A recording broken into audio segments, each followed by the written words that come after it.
J'avais dit plus jamais. J'avais dit plus jamais. But here I am, doing it again. La morale de cette histoire, avant même que tu saches de quoi il s'agit, c'est qu'on ne sait jamais. On ne sait pas. On dit des choses, mais on ne sait pas. Putain, j'avais dit plus jamais.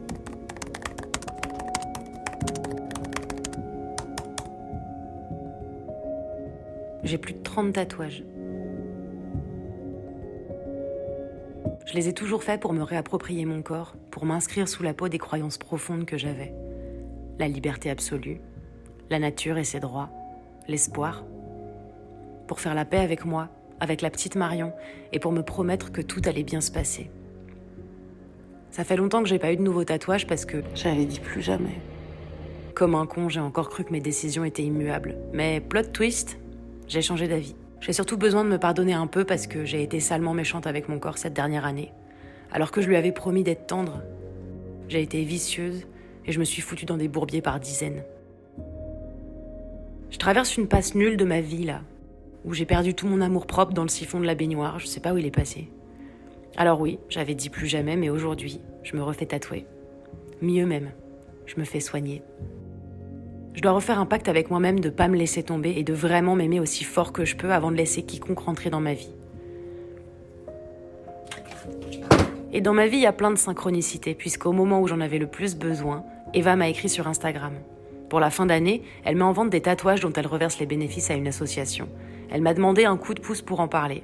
Du coup, je me suis dit que j'allais t'en parler en vidéo, et comme j'ai senti que j'avais besoin de me faire une promesse à moi-même, j'en ai profité pour lui demander de me tatouer. Avant le jour J, on savait pas trop ce qu'on allait faire. Mais on n'était pas inquiète. Moi, j'aime son talent et j'ai de la place sur le corps, donc on savait qu'on aurait le temps de décider. Et c'est en total impro et en discutant qu'on a choisi ma pièce. Moi, j'ai besoin de savoir que ma tatoueuse, elle sait pourquoi je veux me faire piquer. Alors je lui ai tout dit sur mon état, sur ma promesse, sur mes excuses à moi-même. Et c'était parti. À la base, on pensait toutes les deux que j'allais me faire un petit truc tout mimi. En fait, je crois que j'avais besoin d'un gros truc, parce que je me suis beaucoup perdue, et qu'il fallait un gros pacte. Et ça tombe bien parce qu'Eva, elle avait envie de tatouer une grosse pièce aussi. Eva, en plus, elle est cancer. Se faire tatouer par un cancer, c'est comme se faire câliner par un nuage. Émotionnellement, hein, parce que ça pique quand même, je vais pas te mentir. Holy fuck. Aïe, là ça va faire mal. Ouais, ça fait Oui, ça fait mal ici, c'est exactement ce que j'avais imaginé. Oui, tout à fait. Aïe. J'en ai marre. C'est bien ça. C'est pour toi, d'accord, que je fais ça, donc tu te calmes. Oui, j'avais dit plus jamais parce que je résiste de moins en moins bien à la douleur. Et oui, j'ai eu mal. Mal à avoir envie de buter Eva, qui n'avait pourtant rien demandé. Mais à la fin, j'avais l'impression d'avoir accouché de ma haine de moi. Pas magiquement, hein, mais passer par cet état d'oubli total m'a fait un bien fou. Pendant les 4 heures que ça a duré, j'ai pensé à rien. J'ai expulsé quelques larmes, beaucoup de sueur et pas mal de cris. Ma décision de prendre soin de moi, elle est là maintenant, bien visible, et je dois m'y tenir. Alors non, ça va pas changer qui je suis à l'intérieur, ni me rendre plus courageuse ou plus forte, ou me faire m'aimer plus vite.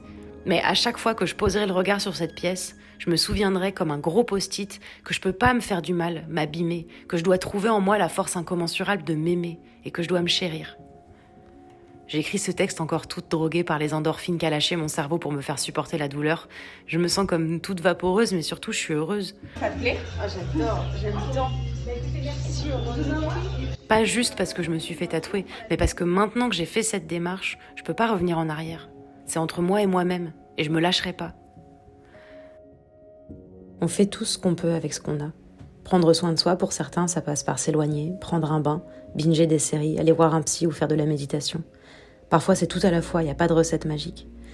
La vie est assez longue pour trouver sa propre recette. Moi, dans ma recette, il y a toujours à un moment ou à un autre une promesse, un pacte, entrecoupé de quelques larmes et d'un tatouage. J'avais dit plus jamais et aujourd'hui, je me dis plus jamais, je dis plus jamais.